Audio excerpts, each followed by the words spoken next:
Daniela, é um prazer muito grande estar conversando contigo hoje sobre esse assunto aí que tem sido bem polêmico nas redes sociais nos últimos dias. Vamos esclarecer bastante pergunta aí do pessoal. Obrigado pelo convite. Daniela, vamos começar com uma introdução sua. Eu olhei seu currículo, fiquei muito feliz de poder ter a oportunidade de conversar contigo hoje. Eu sei que tu é formada pela UFSC, trabalha no Hospital Einstein.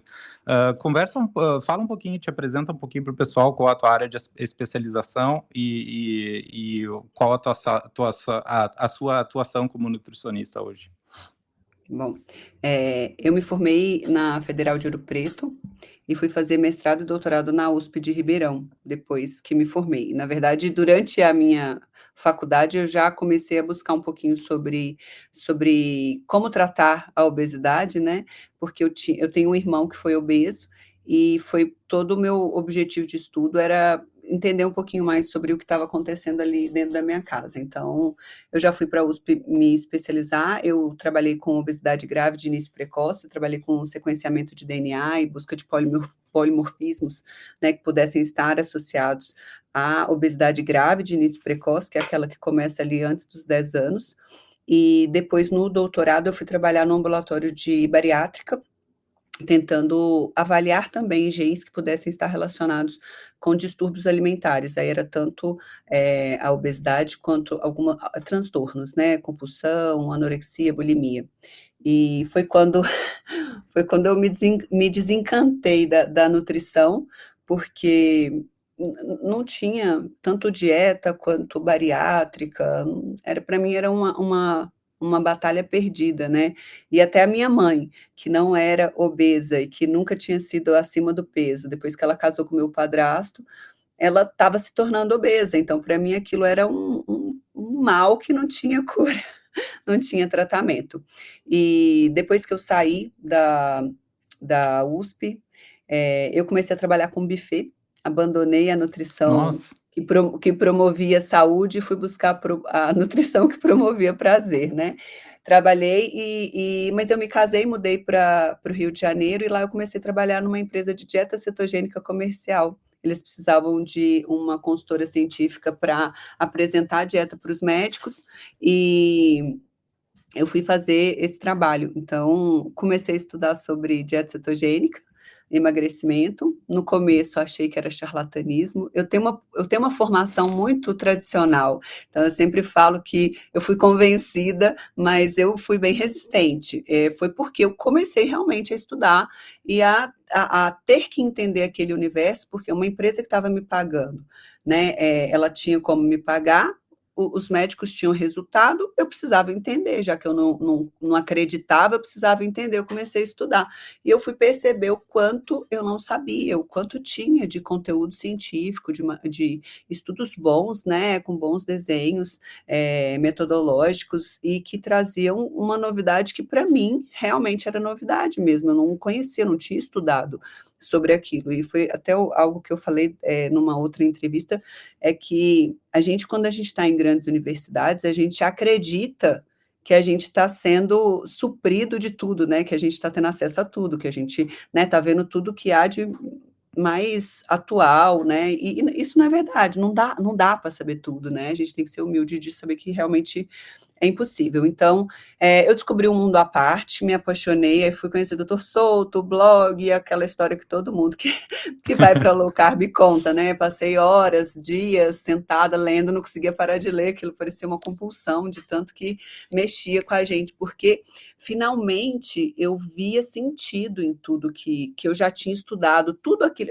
Eu fiz o meu mestrado no Laboratório de Controle Neuroendócrino da Ingestão Alimentar. Então, estudar comportamento alimentar e todos os gatilhos de fome e saciedade era algo muito legal. E eu fazia a parte clínica, mas eu estava no laboratório básico, né, de fisiologia, que estudava em ratos. Então, os meus colegas, né, as reuniões, eles faziam um trabalho em ratos. Então, eu via ali, né, na parte básica, e eu tentava levar isso para a parte aplicada, mas foi só quando eu comecei a entender sobre o low carb que eu consegui trazer todo aquele conhecimento e aplicar nos meus pacientes. Então, foi a partir daí que eu realmente me senti, eu voltei para a nutrição e voltei, assim, com tudo, porque aí tudo fez sentido, tudo que eu tinha vivido, as minhas experiências de vida, da minha família, o que eu aprendi no mestrado, o que eu aprendi no doutorado, tudo começou, foi assim, foi um furacão. E eu comecei a trabalhar realmente diretamente com isso. Então eu parei de trabalhar para essa empresa de dieta cetogênica comercial, porque era pozinho, né? Eu já não fazia mais sentido para mim.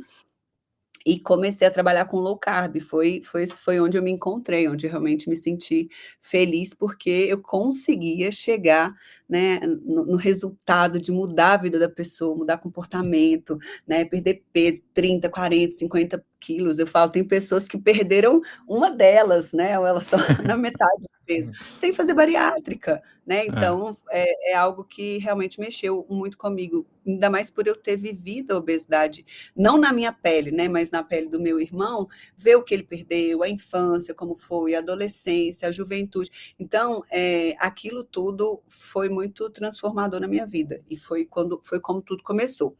E de lá para cá, eu venho me especializando muito em todas as áreas que envolvem o comportamento alimentar, né, e a obesidade, tratamento das doenças metabólicas de excesso, né, de excesso de ingestão. E com isso, trabalhando com a doutora Janaína, que eu tive a felicidade de conhecer aí nessa trajetória, é, ela teve o chamado dela, né, para oncologia, para trabalhar com paciente oncológico, e ela me arrastou por um tempo, eu não queria ir de jeito nenhum, porque era muito pesado para mim, era muito pesado para mim, eu não conseguia, eu não me sentia bem, eu ficava mal, ficava triste, acabava uma consulta, eu demorava a voltar, então foi muito difícil no começo, até que eu comecei a entender que o que a gente fazia, ninguém fazia, e se eu não a acompanhasse, realmente ela ia ter mais dificuldade, porque eu já tinha todo o conhecimento para fazer o que ela precisava. Uhum. Então, eu falei, então, já que eu vou entrar nessa, aí eu fui para o Einstein para me especializar, para fazer, né, a formação, para eu realmente trabalhar com algo que eu tivesse alguma especialização. Então, meu objetivo era realmente entender mais sobre oncologia, numa boa escola, né, num bom hospital, para que eu pudesse trazer para a clínica o conhecimento, né, que eles têm lá dentro com oncologia. Claro que não na alimentação, porque eles estão engatinhando ainda no que é feito, inclusive aí na Alemanha, né? É. Eles falam muito, a dieta cetogênica parece que vai ser o futuro, a dieta cetogênica parece que para alguns cânceres, só que isso é falado na faculdade. Dentro do hospital, a nutricionista que, né, a gente acompanhou, ela até arrepia se a gente falar cetogênica, low carb, jejum, elas arrepiam, né? E agora saiu o estudo aí da Alemanha, né, da doutora Daniela também, sobre jejum pré-químio, que foi para a gente maravilhoso, porque a gente já vem fazendo isso há muito tempo. E agora, com os estudos que vão sendo publicados, a gente começa a ter um pouquinho mais de respaldo, porque no começo, há Uhum. 2, 3 anos atrás, quando a gente falava em jejum, em quimioterapia, falava em jejum para paciente oncológico, as nutricionistas oncológicas faltavam chamar a gente de picareta, charlatão. E eu fiz um curso com uma delas que até chegou a falar isso, e ela falou: "Não, porque agora a gente faz o fast mimicking diet, né, a low carb, o jejum pré-qui". Aí eu falei: "Uai, agora não é picaretagem não". É É, interessante como as informações vão surgindo e o pessoal vai abrindo um pouco a mentalidade clássica, né, o que se aprendeu na faculdade. Bom, começando pelo o Prêmio Nobel de Medicina em 2016 com o da trabalho do autofagia. japonês da autofagia, né. É, E aí, isso. desde então, o tópico veio à tona e muitas pessoas começaram a conversar sobre o uso de jejuns prolongados mesmo para tratamento em pacientes, que estão passando por um tratamento de câncer, né. Importante É, de falar isso, né, Daniela, que não é um substituto, mas é um tratamento complementar que vai em paralelo com a quimioterapia, com a radioterapia, e o pessoal que está trabalhando na prática, tanto você como nutricionista, quanto os médicos, eles veem benefícios de pacientes no dia a dia, eles já começam a comprovar através de relatos dos pacientes mesmo, é o que a gente vinha conversando é antes da muito live, né, legal. Daniela? É muito legal e, assim, hoje eu já entendo que a gente que está na vanguarda de alguma ciência, a gente sempre vai levar as primeiras pedradas, a gente sempre vai escutar coisas, né, desse tipo e tá tudo bem, eu vou entender que, né, até quando falaram que a Terra era redonda, eles não acreditaram, então, pode ser muita pretensão achar que, né, a gente está na frente, mas o que a gente tem visto é isso, que aquilo que antes, né, a gente estava trazendo com medo de trazer, porque a gente sabia que as pessoas iam ter uma certa resistência, hoje as coisas estão acontecendo e não tem mais como não ficar sabendo. A informação ela chega muito rápido agora. Então, essa questão do jejum pré-químio, a gente já fazia o jejum pré-químio há mais tempo. Com essa publicação, a gente começou a ficar um pouco mais respaldado, porque a gente fala assim, ó, os próprios médicos que acompanham, eles querem brigar com a gente. Não, você não pode fazer. Aí, quando você mostra um estudo onde os pacientes que fizeram jejum pré-químio perderam menos peso no ciclo do que os pacientes que não fizeram jejum, porque eles tiveram muito efeito colateral e ficaram muito mais sensíveis, você fala: "Olha, eu estou trabalhando com a melhor evidência disponível", Uhum. entendeu? Não tô tirando isso da minha imaginação. Então, é muito bom a gente ser respaldado aí pelos estudos, mas às vezes a gente precisa também ter um pouquinho de coragem de, trazer a informação, né. Tem que ter muita coragem, né, porque é um assunto muito polêmico, né, Daniela. Bom, eu sou gaúcho, né, e no sul, geralmente, quando alguém começa a passar por um tratamento de quimioterapia, radioterapia, a primeira indicação do médico é corta a carne. Corta a carne durante Corta a carne. É. o tratamento, né. E é muito difícil, né, quando a gente começa a engajar com esses médicos e fazer perguntas mais aprofundadas, né, por que a carne? Por quê? Qual a teoria por detrás? A gente vê que chega um nível da conversa que eles não têm mais muito argumento, e eles começam a ficar bravos e assim, É. é difícil de manter um diálogo aberto, assim, de curiosidade, né, de saber realmente quais as razões, né, pela qual eles sacrificam muito a carne. Conversa um pouquinho aí com o pessoal, como é que tu enfrenta esse assunto polêmico no teu dia a dia, especialmente para pacientes que estão passando por um tratamento, né? São duas questões polêmicas, né. Primeiro é fazer dieta com paciente oncológico, porque um paciente que eles querem que coma de tudo, porque não pode perder peso, né. Então, às vezes eu vejo alguns posts, o pessoal me manda muito, né, se vê uma coisa que é diferente do que eu falo, todo mundo começa a me mandar, chega lá no direct, começa a ver aquele monte de postagem repetida, eu vou ver o que que é. Mas primeiro é fazer a dieta com paciente oncológico. Então, hoje mesmo eu atendi um paciente e a última pergunta dele foi: "Daniela, vendo aí o meu quadro, vendo como eu tô, você acha mesmo que, fazer a dieta vai me fazer sair dessa?" Eu falei: "Olha, queria muito conseguir Difícil. responder sua pergunta, né, mas o que eu posso te dizer é o seguinte: sem uma nutrição adequada, sem um corpo, né, saudável ao ponto de aguentar uma quimioterapia, então quando eu digo saudável, a gente sabe que ele está com câncer, mas a gente sabe que ele pode não ter resistência insulínica, não ter gordura no fígado, não estar inflamado, estar com o intestino melhor, né, ter vários outros parâmetros de saúde que vão fazer com que ele consiga passar pelo processo de quimioterapia, que dependendo, né, da droga, ela é muito nociva, então ela realmente vai acabando com a pessoa, então tem muita gente que não quer fazer a quimioterapia porque acha que é a quimioterapia que mata, e na verdade não, ela salva, mas para salvar ela detona, porque ela não é tóxica só para a célula tumoral, ela é tóxica, né, para o nosso corpo inteiro, para o cérebro, para vários órgãos, né, então cada quimioterapia ou cada conjunto de medicamentos, às vezes vai ter uma atuação que vai trazer um déficit maior para algum órgão. Então, o que a gente consegue fazer com uma nutrição mais individualizada é avaliar exatamente o que pode estar faltando, o que não deve faltar, adequar macronutrientes, micronutrientes, para que a pessoa tenha o suporte de responder ao tratamento e conseguir passar por ele. Por quê?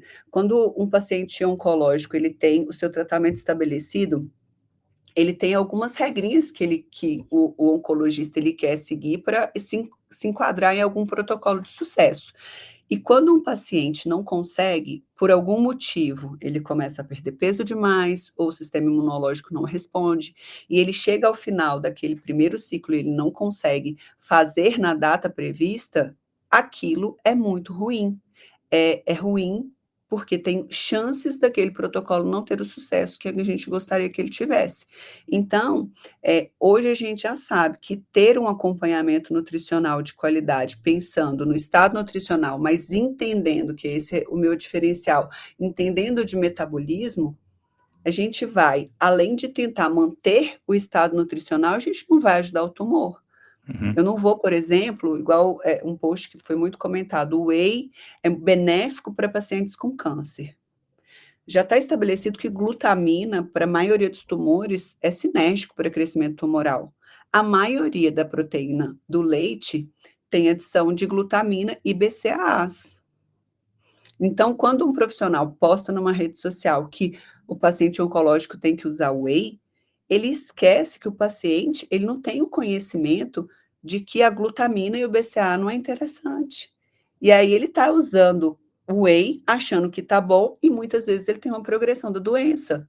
Ele aumentou, melhorou a massa muscular, mas o tumor está ficando mais forte, entendeu? Uhum. Então a gente não pode falar daquilo que a gente não tem o conhecimento aprofundado.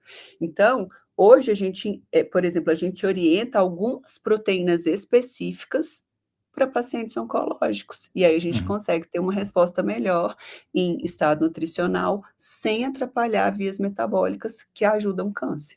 Então, tem que ter esse conhecimento aprofundado, e eu acho que vai ser o futuro da oncologia, porque até nos congressos tradicionais de oncologia tem se falado de microambiente tumoral, de vias metabólicas do tumor, né, e de como o alimento ou o nutriente, né, pode estar associado, pode estar relacionado com a progressão ou não do tumor. E, inclusive, hoje, na imunoterapia, a gente já sabe que existem assinaturas microbiológicas que estão relacionadas com o bom prognóstico ou não. O que isso significa? Dependendo de como está a sua microbiota intestinal, aquela medicação que tem ação imunológica, ele pode ter um resultado positivo ou não, Uhum. dependendo de como está a sua microbiota.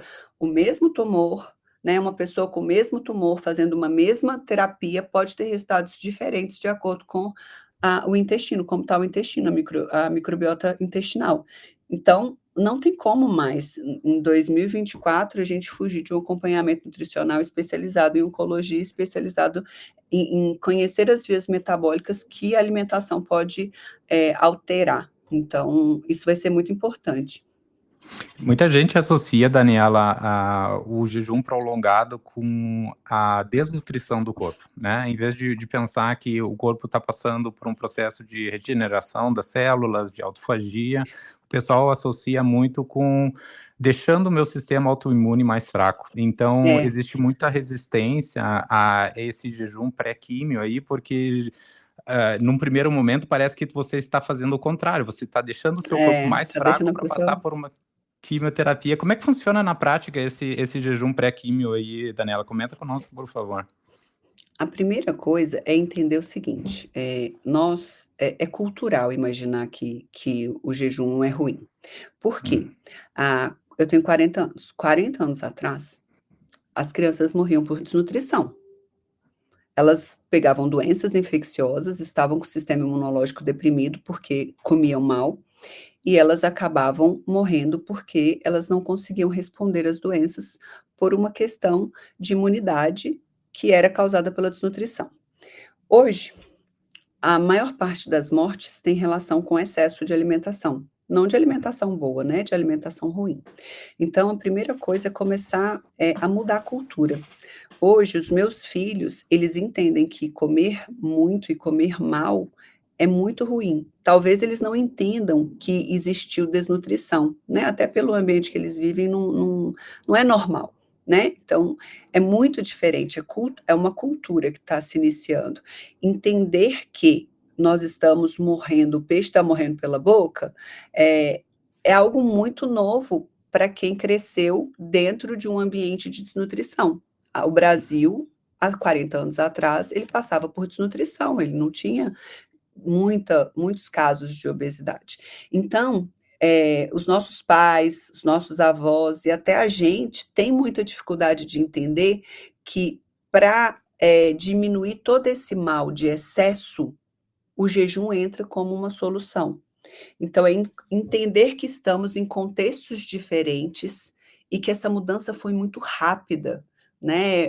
Eu entrei na faculdade, falava-se muito de desnutrição, de como conservar os nutrientes dos alimentos, né?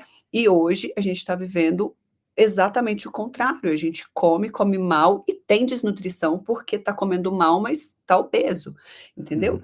Então, quando o jejum entra na pré quimioterapia, a gente está tentando entender o quê? Primeiro, o paciente, normalmente, ele não está totalmente desnutrido, né? O estado nutricional dele, para aguentar a quimioterapia, não é um estado nutricional onde ele está desnutrido, porque senão a quimioterapia é proposta. Então, a gente Uhum. tem que entender que o médico, ele fez essa avaliação e ele não indicou a quimioterapia para matar o paciente vai aguentar, tá? Então, ele tem um estado nutricional que é possível aguentar a quimioterapia. Quando o quimioterápico entra no corpo, as nossas células elas vão receber esse quimioterápico, tanto o tumor como as nossas células normais. Quando a gente entra em jejum, é como se as nossas células normais entrassem numa espécie de stand-by. É como se elas ficassem adormecidas e elas diminuem a utilização do que vem do sangue, inclusive da quimioterapia. Então, é como se a gente estivesse, desviando o fluxo justamente para as células tumorais, que são as células que não conseguem entrar em stand-by, porque elas têm um metabolismo muito acelerado. Então, eu brinco que são 2 criancinhas, aquela criança que tem acesso à alimentação o dia inteiro, que não se importa se tem uma coisa ou outra, e aquela criancinha que vive sem comida. Então, se você coloca eles num banquete, uma vai comer 1, 2, a outra não, ela vai querer comer de tudo, né, vai se fartar. Então, a célula tumoral, ela não consegue parar, ela está num crescimento acelerado, descontrolado. As nossas células não, elas têm essa capacidade de se voltar para dentro delas e tentar melhorar, se alimentar daquilo que não está bom ali dentro. Então, o jejum pré-químio, ele vai desviar a toxicidade, né, da quimioterapia para quem está absorvendo mais, que são as células tumorais. Com isso, você consegue diminuir os efeitos colaterais da quimioterapia para o cérebro e para os demais órgãos, o que é muito bom. Por quê? Varia muito, os efeitos colaterais de quimioterapia para quimioterapia, de paciente para paciente, mas o que que a gente vê?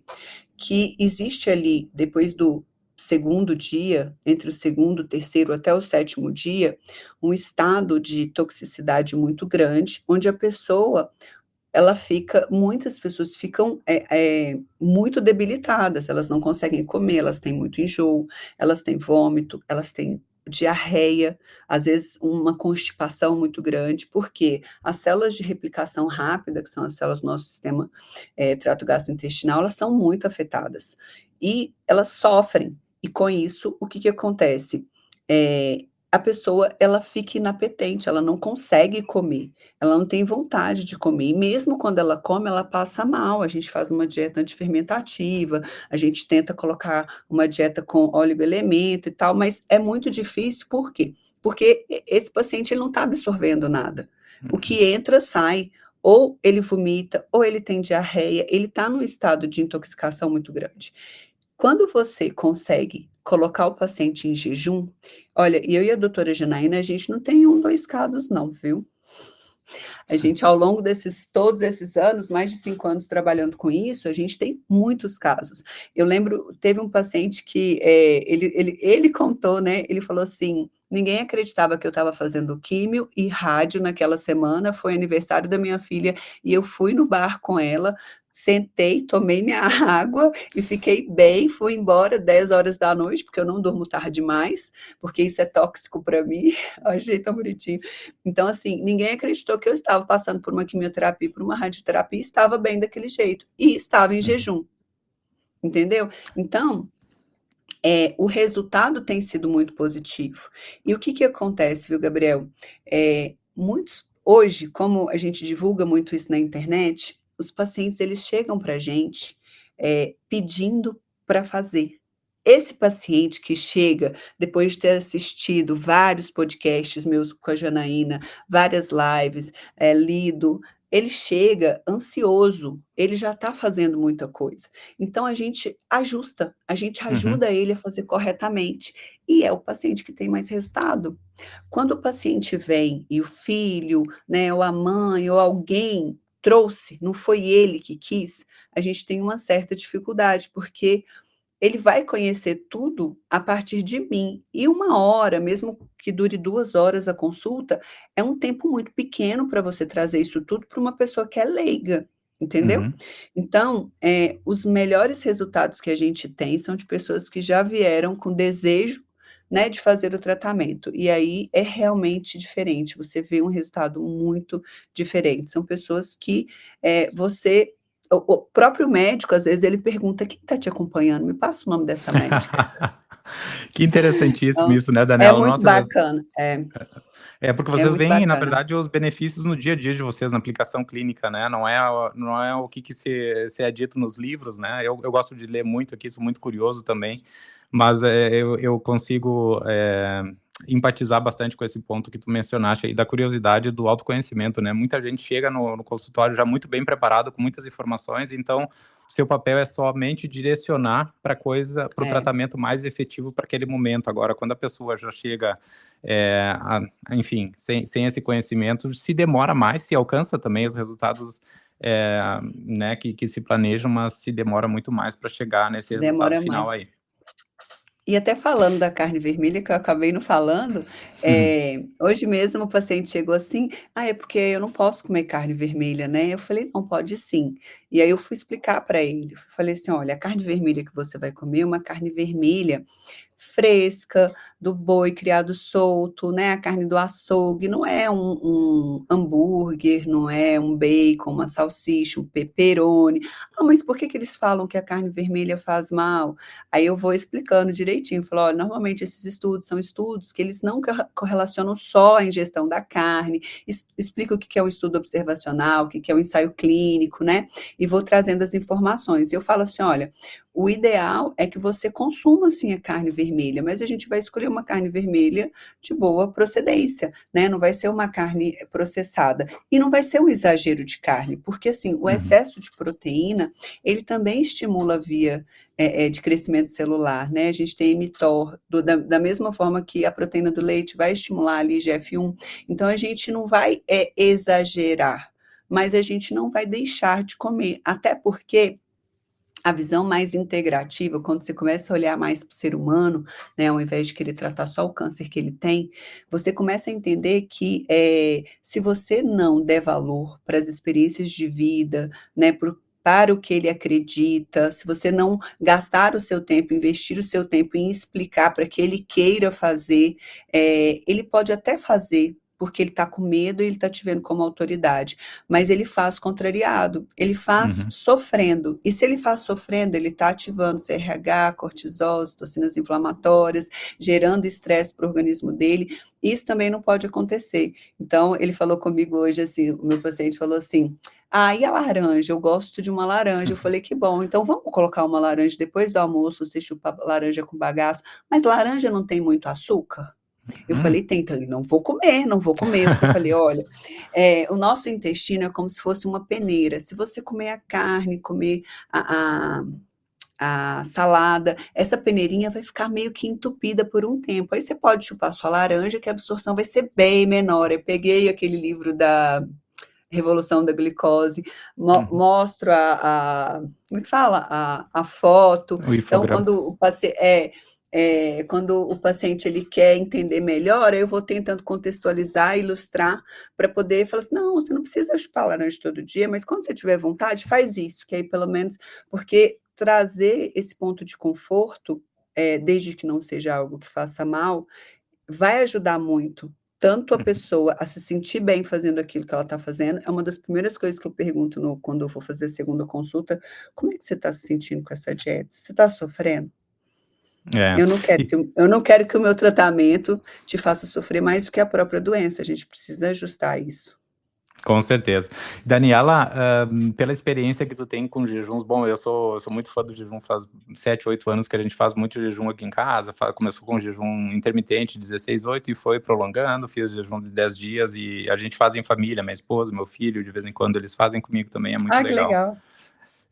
Daniela, com relação à cetose, qual a sua observação para pacientes com câncer? O fato de eles fazerem um jejum pré-quimioterapia, a gente já entendeu bem claramente, tu deu uma aula para nós, obrigado pela essa aula, foi muito esclarecedor o que acontece no corpo, no nível celular.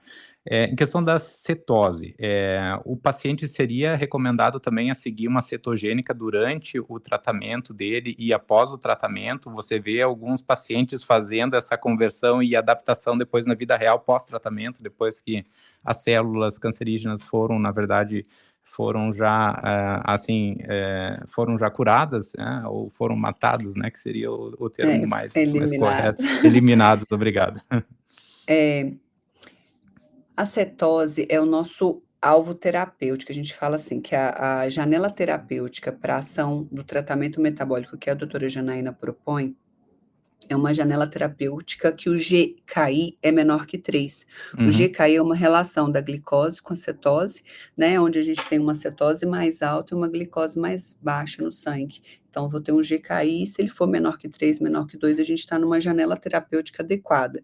Eu explico bastante para o paciente o seguinte, que para aquela medicação fazer efeito, como é o esperado, a gente precisa estar com esse metabolismo, né, onde a cetose está mais alta.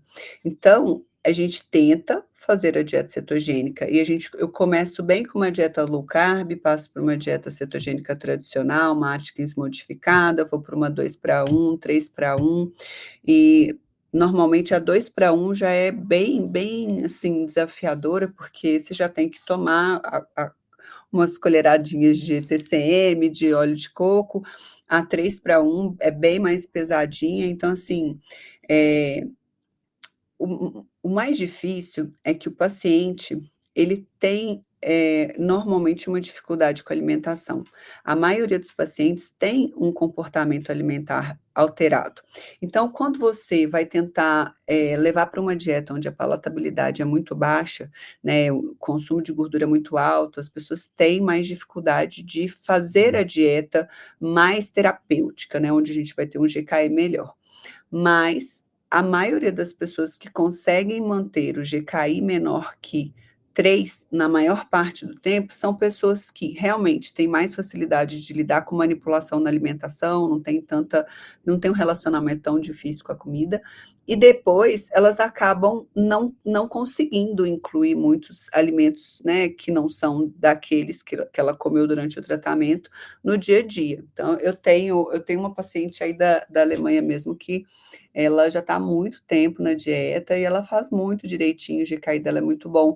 Às vezes altera um pouco o perfil lipídico, né, é algo que foi até a nossa última conversa foi sobre isso, e aí conversando com a doutora Janaína, a Janaína falou assim: "Vamos manter o GKI menor que 3, é o mais importante agora". Então, algumas pessoas ficam muito bem, Uhum. não numa dieta cetogênica terapêutica, mas num estilo cetogênico, com algumas exceções, né, então a pessoa: quando é o meu aniversário eu como alguma coisa diferente, quando é o verão eu tomo um sorvete", mas são pessoas que realmente, têm um estilo de vida mais parecido com o que a gente costuma ter, né. Então, é um estilo, eu falo assim, que é um estilo de vida cetogênica, não significa que você não come nada, que não tenha carboidrato, mas a maior parte do tempo, quando você está vivendo sua vida normal, você está em cetose. Provavelmente você está em cetose. Quando você se permite abrir alguma exceção, você vai sair, mas não é algo que modifica muito seu comportamento, porque rapidinho você volta e rapidinho você já entra em cetose de novo. E existem diferentes configurações, né, Daniela? Bom, tem a carnívora mais clássica, né, que nem café, na verdade, pode, porque vem de plantas, enfim. Eu fiz essa carnívora uma semana sem café, não resisti. Eu fico sem vegetal, mas sem café é muito difícil. Então, Eu acho que a mensagem é assim, a pessoa tem que experimentar e ver o que melhor se adapta com o seu estilo de vida. Claro que sem sacrifício a gente não tem resultado, né, Daniela? Assim, meu estilo de vida é, eu tenho que tomar meu sorvetinho todos os dias. Bom, mas aí já É, é, na verdade, já não vai ter muito resultado, né, seguindo esse estilo de vida. Então eu acho importante, para quem pode ter, né, para quem pode adquirir um monitor contínuo de glicose, né, Daniela? Que ensinamento faz não é uma 14 diferença. dias, né? Uhum. Experimenta diferentes alimentos, vê a variação do índice glicêmico e do pico, né, de glicemia que você tem para diferentes alimentos. Mesmo as frutas, né? Eu adoro melancia, eu adoro, mas certas frutas, nossa, é muito impressionante o índice, a alteração da glicose, assim, É, como que no, muda, né? no sangue, exatamente. Então, tendo esse conhecimento, é muito individual também, né, Daniela? Mas tendo esse conhecimento, a pessoa, então, passa a tomar decisões mais certas, né? Assim que vai Conscientes. É. conscientes, né? E é muito bom, sabe? Eu tenho paciente que às vezes eu não tem indicação, não é porque está com diabetes, não, mas precisa de consciência. Então, Uhum. aquele paciente que não consegue encontrar onde ele está errando, eu falo, já sei, vamos colocar um monitor de glicemia que você vai avaliar.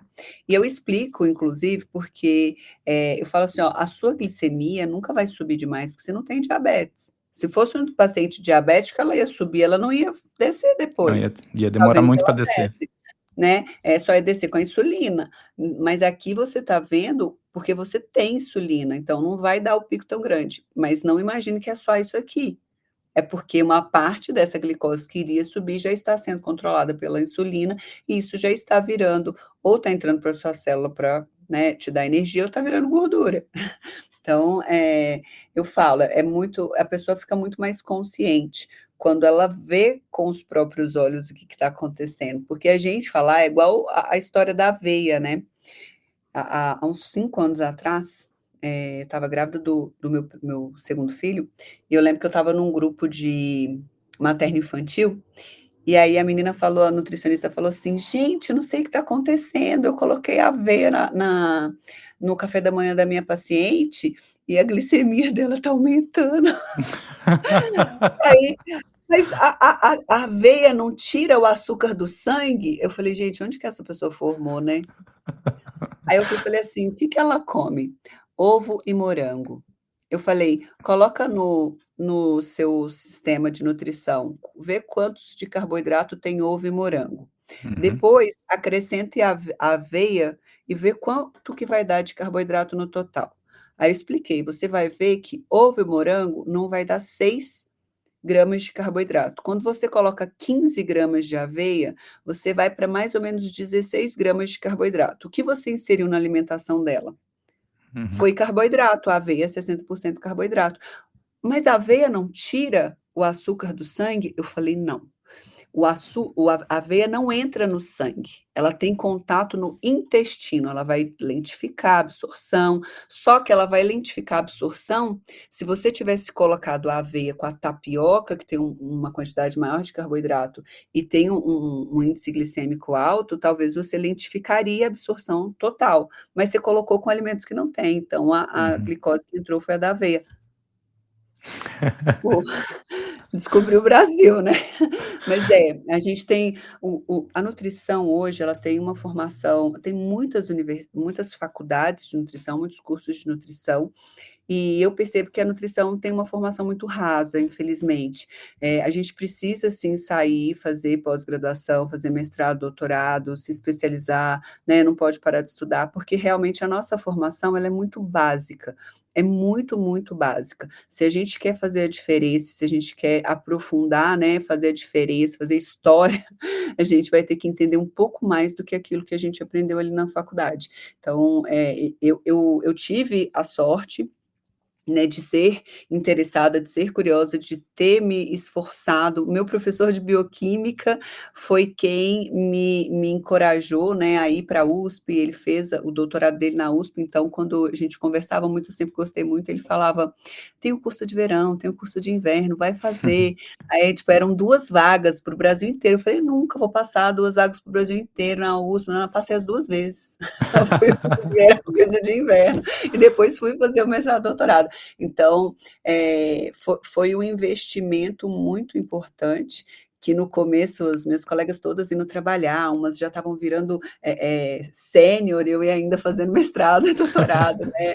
Então, hoje eu vejo que valeu muito a pena, mas, faz a diferença, faz tremenda diferença a formação que você tem após a faculdade. E eu nunca paro, eu estou fazendo outra pós agora, acabei de fechar eu sempre vou eu acho que é como meu filho fala, né: "Mamãe, você não cansa de estudar?" Eu falo: "Filho, não, você não cansa do joguinho? Eu não canso de estudar, eu gosto de estudar, é a minha brincadeira."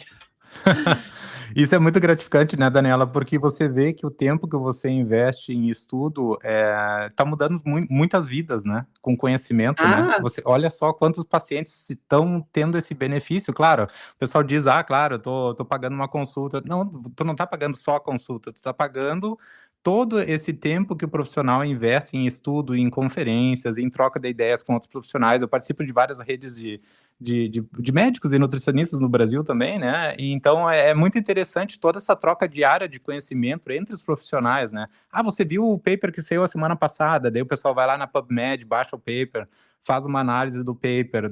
Tem gente que é bom de números, né? Faz análise da estatística, diz: ah, pessoal, preste atenção que aqui o pessoal está tentando vender é. coisas que não estão bem analisadas. Então, existe um esforço muito grande e existe um benefício muito grande por parte do paciente que busca esses profissionais, né, Daniel? Eu queria que tu comentasse um pouco sobre os teus cursos, sobre os teus... porque você tem muita mentoria também, né? O pessoal...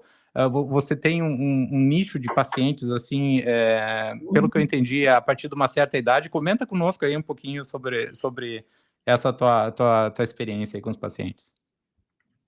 Quando o meu consultório começou a ficar muito cheio, eu comecei a não conseguir atender todo mundo que precisava. Então, lá atrás, lá em 2018, eu montei com a Janaína um programa online, eu, a Janaína, a Mônica Souza, que é coach, e a gente fez um programa online para emagrecimento.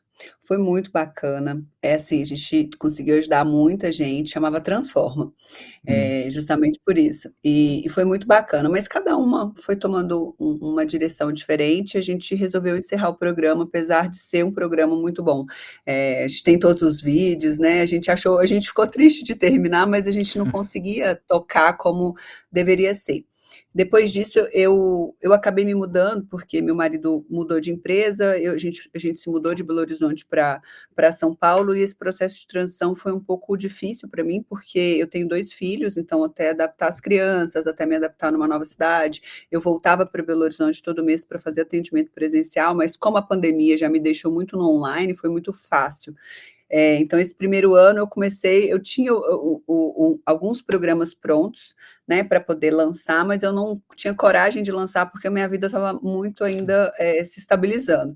Aí, o ano passado, eu estava fazendo carnívora, porque uma paciente dessas que vira amiga, né, ela falava: "Ai, Dani, não estou conseguindo, eu já tinha perdido 30 quilos, ela queria perder mais alguns para fazer uma cirurgia e tal.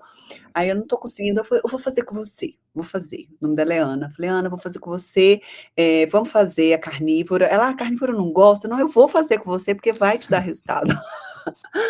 Aí vou fazer. Aí eu comecei a postar a minha comida, aí você já viu, né? Dani, nossa, eu quero fazer, como é que a gente faz? Não, eu falei, gente, eu não dou conta de atender mais gente. Eu até falava com a Deise, que é a minha assistente, eu falo, Deise, não fica enfiando o paciente nos buracos, me deixe descansar um pouco. Não, eu tô exausta, eu tô cansada.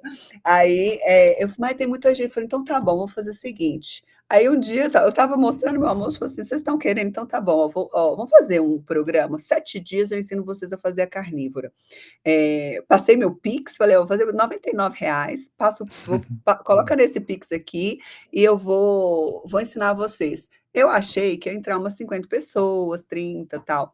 De repente, isso foi na quinta, no domingo tinha 200 pessoas. Falei: "Deus do céu, fecha esse negócio aí". E as perguntas? Nossa, imagina, né, tipo, é porque a gente promete, tem que cumprir. Aí falei: "Não, a gente faz um grupinho no WhatsApp e tal", falei: "Nossa senhora, eu tô perdida". Aí começou em outubro do ano passado, de lá para cá, eu vou só mudando, aí eu mudo um pouquinho a dieta, eu sempre faço uma dieta mais carnívora, alguma com um pouquinho de vegetal, mas 50% carne, que a gente fala que é a cetocarni eu falo que é a minha cetocarnívora, porque não existe, né, cetocarnívora. Adaptada. Não existe. Então eu fiz a minha do meu jeito, que eu sei que dá certo, que eu já faço com meus pacientes há muito tempo, e eu sempre trabalho com 2 tipos de dieta e vim trazendo esses grupos. Então tem gente que está comigo desde outubro, não me larga. Eu falo assim, a gente fala assim, esse mês eu não vou fazer, aí no outro mês, Dani, eu não posso ficar longe. Eu falo, ó, eu sou uma das 5 pessoas que tem que te influenciar, porque Uhum. o mundo, eu falo, o mundo fora da nossa bolha é um mundo que todo mundo come errado e acha normal comer errado. Se você não estiver aqui na minha bolha, você vai voltar a achar normal e volta para os seus hábitos, né, tradicionais. Não, você vai ficar aqui porque aqui eu tenho certeza que toda semana a gente vai conversar, todo dia, né, vocês vão me seguir no Instagram, a gente vai estar sempre falando de assuntos que vão deixar você mais envolvida com o estilo de vida. E na nutrição, na dieta, né, seja low carb, carnívora, cetogênica, tradicional, se você não tiver envolvido com um grupo que está fazendo a mesma coisa que você É vai bem mais retornar difícil. para os hábitos. Hum. Até eu, quando eu vou, por exemplo, agora não, porque eu ia para casa da minha prima na Bahia e é muito carboidrato, tapioca, cuscuz, banana da terra, tudo, né? Aí, até agora ela faz certinho, então agora lá a gente não erra mais. Mas até eu, quando eu estou num local onde as pessoas comem muito diferente, né? Muito diferente do que eu como, mas muito tradicional, a gente acaba incluindo algumas coisinhas na vida. E aí essas coisas vão voltando. Se você não tiver um grupo para pertencer, você vai voltar. É muito complicado, né? Então, eu falo que a gente precisa estar sempre vivendo um pouquinho, entendendo o quanto é bom, percebendo o quanto a gente fica mal quando a gente sai muito da dieta, como que o organismo responde mal, brain fog, eu percebo É. muito como eu fico assim, festinha de aniversário, comi bolo, comi docinho, no dia seguinte, segunda-feira, às vezes não estou bem. Então, enxergar essas mudanças, como a gente não fica bem, é algo que ajuda muito a você não querer voltar, a querer se manter ali naquela alimentação que é mais limpa, né?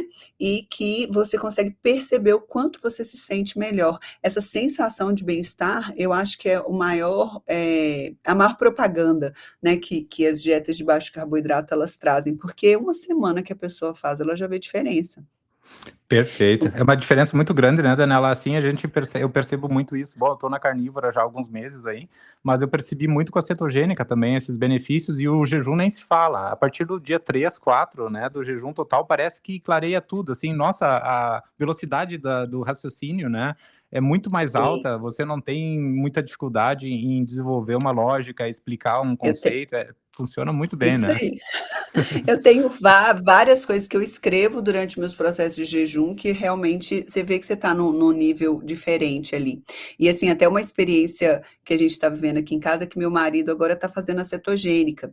Ah, bacana. E E assim, ele nunca fez direito, ele sempre comeu comida de verdade, porque até não tinha, até pouco tempo nem arroz e feijão fazia, agora eu faço um pouco por causa dos meninos. Mas, agora ele tá fazendo certinho e ele parou, ele já estava com dor, ele gosta de correr, ele não estava correndo, ele falou: "Tô com fascite plantar, não tô conseguindo correr e tal". E na hora de agachar na academia, ele estava reclamando muito de dor no joelho, foi no ortopedista, não era nada. 15 dias de cetogênica, ele não sentia mais dor nenhuma, e ele ficou Desinflama. impressionado. Ele ficou impressionado, porque assim, tem 10 anos que a gente está casado, e ele nunca tinha experimentado. Aí ele falou assim: "Agora eu entendo porque esse povo fica atrás de você".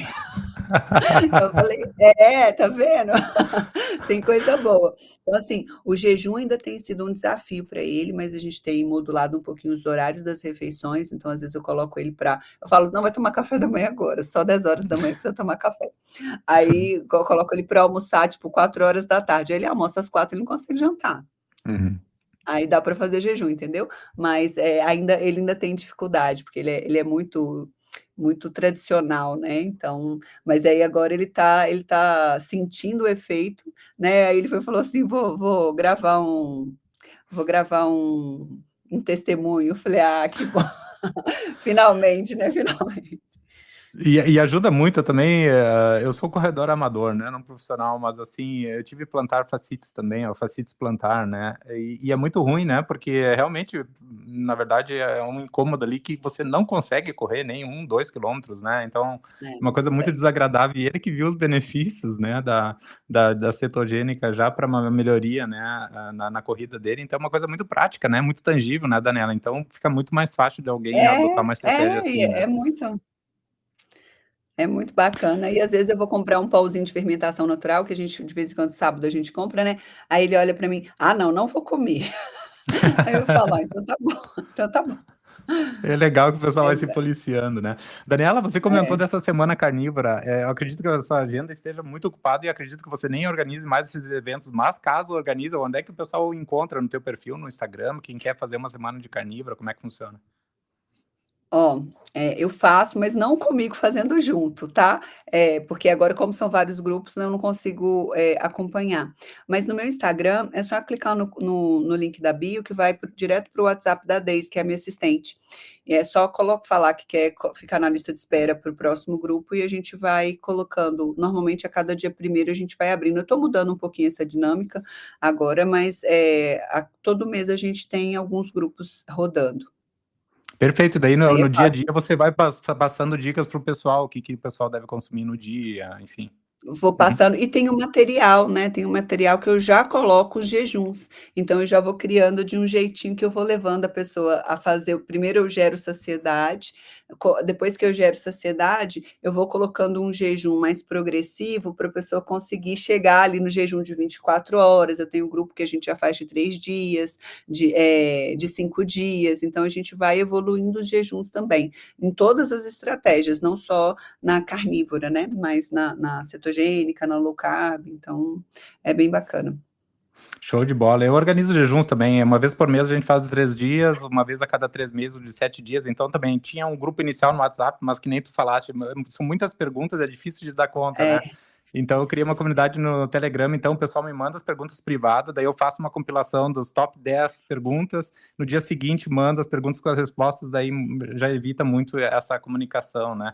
Mas enfim, é muito legal e é boa essa estratégia, né, Daniela, de colocar, fazer uns dias antes de começar esse jejum prolongado, fazer uns dias de cetogênica ou carnívora, porque o pessoal faz o Uhum. jejum prolongado muito mais fácil, né, você já Muito mais está fácil. desinflamado, você provavelmente já está em cetose antes de entrar no jejum, então essa sensação de fome e tal é muito mais fácil de gerenciar, né, principalmente para os É. prolongadão aí de 5, 10 dias, né. E às vezes a gente faz o Fast Mimicking Diet também, antes do jejum.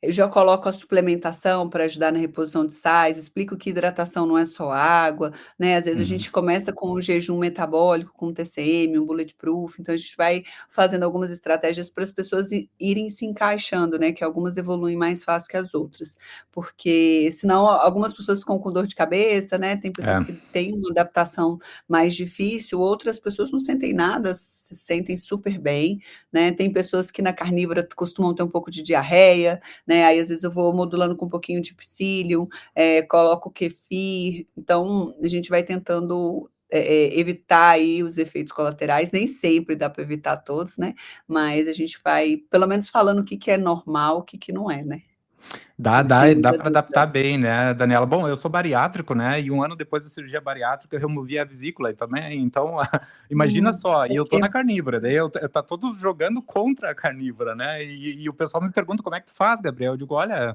existe maneiras de contornar a situação, claro que, carne gorda, eu como carne gorda, quando eu exagero, eu sei que eu vou estar no banheiro em 20, 30 minutos, então, você vai aprendendo esse processo e é muito mais fácil quando se tem informação, né, Daniela. E com relação ao É. jejum, que tu falaste da gripe cetogênica, é muito comum, né, às vezes o pessoal erra por não saber a importância dos eletrólitos, né, coisa simples, assim, que se o pessoal já se prepara para o jejum, eles não passam É. por esses sintomas, né, desagradáveis, né, Daniela.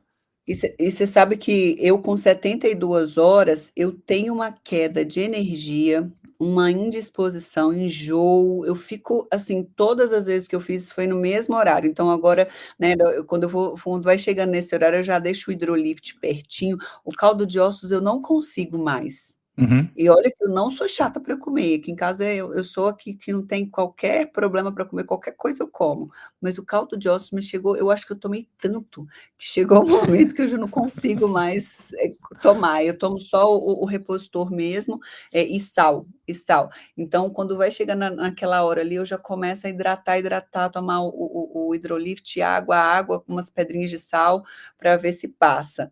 Então, Uhum. eu fiz no meu estágio lá no Einstein, que a gente ficava de 7 da manhã até 5 da tarde todo dia, em pé, para lá e para cá naquele hospital, eu fiz em jejum todos os dias. Eu fiz 7 dias de jejum, eu fiz 7 dias de jejum e depois a gente finalizou a semana com a aula da pós-graduação, que era sábado e domingo. E a professora me conhecia, tinha sido minha paciente também, e eu falei para ela, eu falei: estou completando, amanhã eu completo os 7 dias de jejum. Ela falou: "Olha", então foi bem legal. É interessante, né, é o walk the talk, né, assim, tem muita gente que recomenda, mas não é adepto, né, é bonito de ver quando as Não pessoas faz. vivem isso, né, Daniela, você passa para os seus pacientes e você vive isso, né, você mostra através de exemplos aí, né, como que se faz. Eu conversei com a Juliana, nutricionista, a Juliana Luciano, que ficou 41 dias em jejum, né, então a gente fez uma live bem Uau! legal aí. 41 dias em jejum, então, claro que ela fez com acompanhamento do doutor Adolfo, enfim, teve acompanhamento médico, principalmente para a reposição dos eletrólitos, né, bem É, importante aí, monitoria de vitamina B12, enfim, uma série de... Mas é interessante de ver as pessoas quebrando os paradigmas, né, é claro que ninguém está competindo para ver quem fica mais tempo em jejum, não é nada disso, né, pessoal, é só, na verdade, a não é mensagem mais é de... é sentir, né. É sentir. Cada um sentir o seu corpo em jejum é muito bacana. Ô Gabriel, uma coisa que eu tomo bastante cuidado com pacientes que não têm a vesícula, é de avaliar a necessidade de repor os sais biliares, até por questão de Uhum, microbiota, tá, porque o que que acontece, a gente tem ali eu falo que até a dieta mediterrânea, ela tem o viés dela, né, como ela uhum, é a dieta que é mais apresentada, que as revistas gostam de publicar, que os eventos gostam, que os palestrantes falam, ela é que tem mais estudo. E eu não acredito que ela seja a melhor dieta, eu acredito que ela tem mais estudo justamente por esse viés de ser a dieta a queridinha, né. uhum. Então, quando a gente fala em dieta carnívora e microbiota, as pessoas que trabalham com microbiota, elas falam muito mal, né, onde já se viu, né, vai aumentar proteobactérias, vai aumentar a cadaverina, putrescina, não é legal. Só que o que que acontece, a gente sabe muito bem que é a má digestão que vai levar para resíduos no intestino, onde vão ser, produzidas essas substâncias a partir dessas bactérias. Agora, quem tem uma boa digestão de proteína e gordura, não vai sobrar. A dieta carnívora não é uma dieta com grande resíduo, ela vai ter uma boa absorção, né, e ela não vai gerar tanto resíduo para crescimento dessas bactérias, para formar temal e cadaverina e putrescina. Então, quando eu tenho pacientes que tiraram a vesícula, eu tento fazer o coprológico, eu tento avaliar a questão das enzimas e dos sais biliares, para a gente adequar melhor essa digestão, justamente para não desequilibrar essa microbiota. Uhum. Então, não sei se você faz, né, É uma mas excelente é um cuidado. é uma excelente dica e é um cuidado adicional que é necessário, né, Daniela, pelo fato de já não ter a vesícula biliar, Uhum. né, não tem a bilis, né, então principalmente a digestão da gordura dificulta bastante, né, então é essencial aí para minimizar, né, todos esses efeitos colaterais É. aí. Muito Que muito que aí interessante, é. que aí a gente começa a diminuir um pouquinho do possível efeito ruim, maléfico que pudesse trazer para a microbiota, né. Então, quando você vê lá o Alessandro de Medeiros, que é o maratonista Ultraman que vive em carnívora, a microbiota dele é quase que 100% saudável. E o pessoal Aham, da empresa achou, falou assim: "Nossa, mas como assim, né, podemos conversar com ele?". Então, como que ele tem uma microbiota tão boa? Porque ele tem uma boa digestão, entendeu? uhum, Então, não vai alterar. Agora, por que que os estudos trazem muitas vezes esses efeitos ruins? porque a gente não tem uma avaliação, né? A gente não está ali na hora de fazer o desenho metodológico, colocando, avaliando esses critérios que garantem que você vai ter uma boa digestão e que você não vai, né, gerar resíduos ali para que essas bactérias tomem proporções diferentes. Então, Uhum. de vez em quando a gente tem que ser crítico para não acreditar em tudo e começar a investigar, né, o que pode estar trazendo essas informações, porque é aquilo, tem artigo para todos os assuntos, né, para justificar tudo nesse mundo, mas a Uhum. gente, é o bom profissional que tem um pouquinho mais de formação aí na área acadêmica que vai conseguir enxergar esses desenhos metodológicos, se eles realmente estão trazendo a resposta que a gente está querendo. Daniela, estou contando o número de perguntas aqui que eu tinha preparado para o roteiro da live. Eu acredito que nós vamos ter que fazer algumas lives, os probióticos, prebióticos, as fibras. Nossa, tem tanto assunto interessante aí relacionado. Mas a tua aula aí adicionou tanto para o pessoal que entrou e principalmente para mim também. Fico agradecido pela tua aula aí. Foi muito legal bater esse papo contigo. Espero que em futuro próximo aí a gente tenha mais oportunidades de Vamos conversar sim. mais. Vamos fazer uns jejuns juntos aí também, quando quiser, só me dá um Vamos, quando ping eu aí, for vamos. fazer, vamos fazer um jejum. Eu estou precisando fazer, esse ano ainda não fiz. O jejum ele é Show de bola. usado para, só para eu completar, né? O Walter Longo, que estuda muito jejum e longevidade, estuda o câncer, ele propõe fazer o Fast Mimicking Diet ou o jejum, né? Uma vez por ano ou uma vez por mês, para poder ser preventivo para o câncer, né? Trabalhar com a prevenção. Então, eu e a Janaína, no ano passado, a gente fez direitinho. A cada 3 meses, a gente fazia um jejum de 5 dias. Ah, Esse ano bacana. foi tão corrido que, quando eu estou vendo que está outubro, eu não fiz jejum ainda. Então, eu preciso fazer um esse ano ainda. Vamos fazer. Eu escutei um podcast do Peter Attia, né, que é um professor, bom, médico da Universidade de Stanford, nos Estados Unidos também, e o protocolo do Peter é uma vez por mês o de 3 dias e uma vez a cada 3 meses o de 7 dias, e desde então eu passo a usar esse protocolo aí. Então, bem interessante, e na verdade, à medida que a gente vai fazendo, né, Daniela, vai ficando muito mais fácil, né, então a gente já não sente aquela Vai. indisposição nos primeiros dias, então é bem legal, assim, não só a gente vendo o nosso progresso, mas de outras pessoas também, né, que fazem jejum há muito tempo.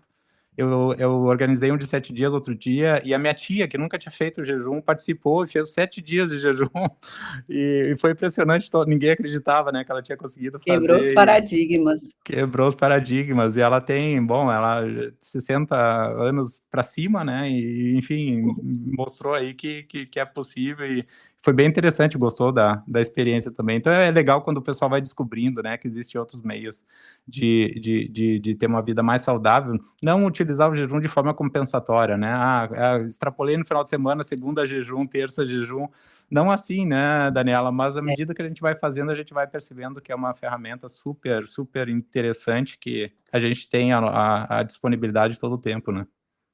Usar o jejum de forma correta evita, né, todo algumas pessoas estragam as estratégias, né, elas trazem aí um efeito ruim. Então, eu faço jejum, mas depois eu como demais, eu faço jejum, eu fiz tudo errado no final de semana, fiz 2 dias de jejum, segunda e terça, depois no final de semana fez errado de novo.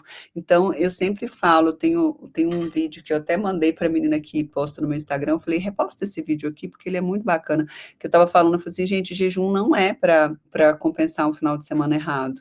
Isso não pode acontecer, isso daí você tá destruindo seu corpo, né, o jejum tá vindo na hora errada, o jejum ele tem que vir de uma boa dieta, né, ele é a evolução de uma redução da fome, de um aumento da saciedade, justamente porque você está numa dieta adequada, e não para compensar um estilo de vida ruim. Então, não fazer a coisa errada é muito bom para mostrar que a estratégia funciona, porque a gente sempre vai ter gente usando de maneira errada e aí eu tenho que escutar, né, às vezes eu vejo os nutricionistas falando: "Agora meu papel é consertar o que os nutricionistas da low carb estragam nas pessoas", eu falo: "Ai meu Deus, Tem que escutar não isso ainda. não vou me encaixar, não vou me encaixar nesses, não sou eu, não sou eu", mas tem muita gente que está estragando, entendeu. É. Então, infelizmente. Com certeza. Daniela, muito obrigado de novo. Tô um pouco nervoso com o tempo. Eu sei quanto ocupada você está. Muito obrigado de novo pelo seu tempo, pela sua conversa aí bem Obrigada, querida. interessante. Fiquem com Deus e a gente vai ficar em contato. Muito obrigado de novo por essa oportunidade. Combinado, obrigada. Tchau, Fiquem bem tchau. aí. Tchau, tchau.